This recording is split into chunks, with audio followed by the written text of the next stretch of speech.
ধৈর্যের সফরে নেমেছি, সফল হব ইনশাল্লাহ। বিসমিল্লাহির রহমানির রহিম। আসসালামু আলাইকুম বন্ধুরা, আশা করছি সবাই অনেক ভালো আছো। নতুন একটা ব্লগ নিয়ে চলে আসলাম। তো সকাল সকাল ঘুম থেকে উঠে দেখছি অনেকগুলো ফুল ফুটেছে। আর তোমাদের ভাইয়া চলে গিয়েছিল বাজারে, বাজার থেকে মাংস নিয়ে আসলো, লাল শাক নিয়ে এসেছে। তো লাল শাকগুলো বেছে সুন্দর করে ধুয়ে আমি এখন রান্না করব। তো বাস ছিল আমার একটা আন্টি, তো বেছে দিয়েছে, আমি সুন্দর করে ধুয়ে এতো পেঁয়াজ কাঁচামরিচ দিয়ে তুলে দিলাম। তো আজকে লাল শাকগুলো অনেক সুন্দর। তো একটা তরকারি যেমন সুন্দর করতে পরিমাণ মতো মশলা লাগে, তেমন একটা জীবন সুন্দর করতে পরিমাণ মতো ভালোবাসা এবং ভালোবাসার মানুষের প্রয়োজন হয়। তো আলহামদুলিল্লাহ সেরকম একটা মানুষ পেয়েছি। তো আমার রান্নাটার কথা বলতে বলতে হয়ে গেছে।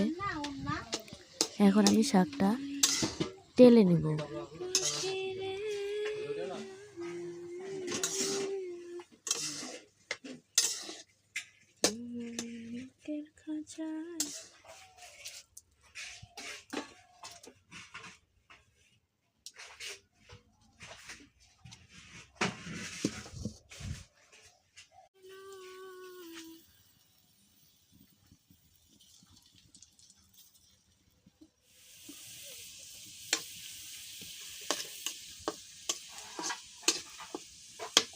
তো হয়তো আমার শাক তেলে দেওয়া হয়ে গেছে। এখন আমি এগুলো বাটিতে উঠিয়ে নেব।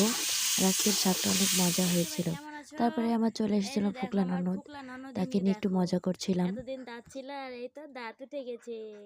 তো সবাইকে অনেক ধন্যবাদ আমার ব্লগটা শেষ পর্যন্ত দেখার জন্য। আসসালামু আলাইকুম।